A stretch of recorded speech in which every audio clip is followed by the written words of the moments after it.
তোমাদের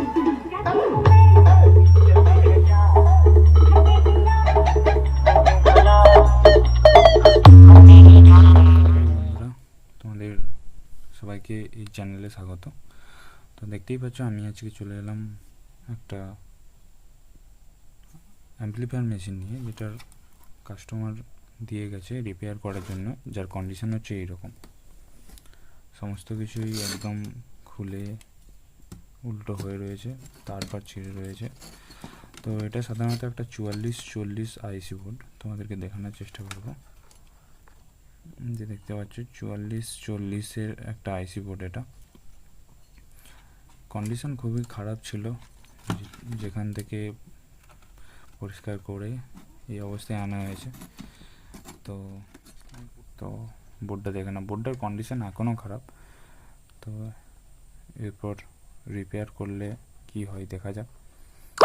তো এখানে একটা 4700 ইউএফের 35 ভোল্টের একটা ক্যাপাসিটর দেওয়া রয়েছে, ডায়োড দেওয়া রয়েছে। ভালো বোর্ডটা, মোটামুটি ভালো। তো এই 4440 আইসি বোর্ড থেকে সাধারণত আমরা 30+30 ঠিক আছে, মোট 60 ওয়াট আউটপুট আমরা বের করতে পারি। তো চলো তাহলে আমরা এর কানেকশানটা দেখে নিই, মানে কোথা থেকে কি কানেকশান দিতে হবে। স্পিকার কানেকশান থেকে শুরু করে A to Z full wiring করে তোমাদেরকে দেখাবো। তো এটা যেহেতু আমার একটা 012 একটা ট্রান্সফর্মার, তো অ্যাম্পিয়ারটা ঠিক আমার খেয়াল নেই, তবে 3 অ্যাম্পিয়ার হতে পারে। 3 অ্যাম্পিয়ারের একটা 012 ট্রান্সফর্মার। তো আমাকে এই ট্রান্সফর্মার দিয়েই এই আইসি বোর্ড 4440 আইসি বোর্ডটাকে আমাকে অপারেট করতে হবে। তো এটা অপারেট করার জন্য আমি যেহেতু ট্রান্সফর্মার ব্যবহার করছি, তো এই ট্রান্সফর্মার লাইনটাই তোমাদেরকে দেখিয়ে দেবো। তো এখানে দেখতে পাচ্ছ কিছু ডায়োড দেওয়া রয়েছে। এই ডায়োডগুলোতেই আমাকে মেন ট্রান্সফর্মার কানেকশানটা করতে হবে। তো এর অপোজিট প্রান্তে যে কোনো দুটো লাইন, যেমন আমার এই দুটো লাইন আমার কানেকশান করা ছিল, ঠিক আছে। কোনো কারণবশত কাস্টমার ছিঁড়ে ফেলেছে, এইভাবে অ্যাম্পলিফায়ারটা করে ফেলেছে, কিন্তু এই দুটো পয়েন্টেই আমাকে ট্রান্সফর্মার লাইন দিতে হবে। ট্রান্সফর্মার লাইন এই দুটো পয়েন্টে হবে। এরপর ট্রান্সফর্মার লাইন তো এটা হলো, এখান থেকে ডায়োড রয়েছে, ডায়োড ব্রিজ রেকটিফায়ার হয়ে ক্যাপাসিটরে পাঠাবে, ক্যাপাসিটার থেকে এই আইসিটা অপারেট হয়ে যাবে। কিন্তু কেউ যদি ডাইরেক্ট 12 ভোল্ট দিতে চায়, ডাইরেক্ট 12 ভোল্ট বলতে ব্যাটারি লাইন যদি 12 ভোল্ট দিতে চায়, তাহলে সে কীভাবে দেবে? তো তার জন্য যে ক্যাপাসিটরটা রয়েছে, এই যে বড় ক্যাপাসিটরটা রয়েছে, এটা রয়েছে আমার 47 ইউএফ 35 ভোল্টের যে ক্যাপাসিটরটা রয়েছে, এর মধ্যেও যদি কেউ ডাইরেক্ট 12 ভোল্ট ডিসি দিয়ে দেয়, তাহলেও কিন্তু এই আইসিটা অপারেট হয়ে যাবে।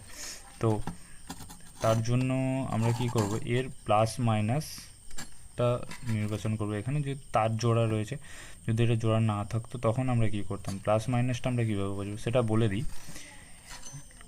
ক্যাপাসিটরের যে প্রান্তে 0 বা মাইনাস চিহ্ন থাকবে, সেটা হচ্ছে যে মাইনাস পয়েন্ট, মানে গ্রাউন্ড, আমাদের গ্রাউন্ড। এটা হচ্ছে ক্যাপাসিটরের গ্রাউন্ড। আর অপোজিট যেদিকটা কালো রয়েছে, বা যে কোনো কালারের ক্যাপাসিটর হতে পারে, তো এটা হচ্ছে প্লাস পয়েন্ট।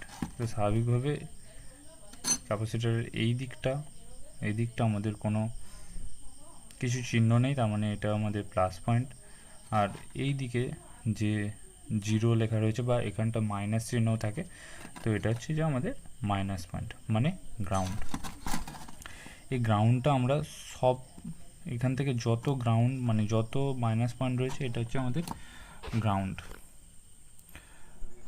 এবার নেক্সট আমরা যেটা জানবো সেটা হচ্ছে যে স্পিকার কানেকশান। স্পিকার কানেকশান করার জন্য আমরা কোনটা বেছে নেব? আমরা যদি এইভাবে বোর্ডটাকে ধরি, তো যেভাবে আইসিগুলোর গায়ে একটা মার্ক করা আছে, তো 4440 বলে লেখা আছে, তোমরা হয়তো দেখতে পাচ্ছ। তো এইভাবে যদি আইসি বোর্ডগুলোকে ধরি এবং ঘুরিয়ে নেওয়ার পর একটু ভালো করে দেখাই, তো আইসি বোর্ডের এটা আমি ডান দিকের আইসি ধরছি, এটা বাঁ দিকের আইসি ধরছি। এই আইসি বোর্ডের 3 নম্বর আর 5 নম্বর পিন যেটা আমাদের স্পিকার কানেকশান হবে, 3 নম্বর আর 5 নম্বর পিন স্পিকার কানেকশান হবে। আরেকটা জিনিস বলতে ভুলে গেছি, যেটা হচ্ছে যে আইসির গ্রাউন্ড থেকে, মানে আইসির যে পয়েন্টটা গ্রাউন্ডে রয়েছে সেখান থেকে 3 নম্বর আর 5 নম্বর কিন্তু স্পিকারের জন্য, যেখানে আইসির গ্রাউন্ড পয়েন্টটা মিলন হয়েছে। যদি আমি গ্রাউন্ডটা ধরি, গ্রাউন্ডটা হচ্ছে যে আমার এটা গ্রাউন্ড গিয়ে আইসির এই পয়েন্টটাই আমার গ্রাউন্ড রয়েছে। বুঝতে না পারলে অবশ্যই কমেন্ট করবে, ভিডিওটার উপর কমেন্ট করবে, আমি অবশ্যই তোমাদেরকে আরও বুঝিয়ে বলার চেষ্টা করব। আসলে ভিডিওটা প্রথমবার করার চেষ্টা করছি, তো ভালো লাগলে অবশ্যই লাইক কমেন্ট সাবস্ক্রাইব করবে আমার চ্যানেলটিকে। তো চলো আগে কানেকশানগুলো করে নিই, তারপর তোমার সাথে কথা হচ্ছে। রয়েছে গানের যে ইনপুট লাইনগুলো হয়, তো গান আইসিতে যেভাবে ঢুকবে সেই ইনপুট লাইনগুলো করা হয়েছে। আমাদের যেহেতু ডবল আইসি ডবল ইনপুট করাই রয়েছে গ্রাউন্ডের সাথে, আর এটা একটা বেসের তার, এটা একটা ট্রেবেলের তার, তো করাই রয়েছে। তো এই সম্বন্ধে যদি কেউ ভিডিও পেতে চাও বা জানতে চাও তাহলে অবশ্যই কমেন্ট করে জানাতে পারবো, আমি অবশ্যই ভিডিও নিয়ে আসবো তোমাদের কাছে।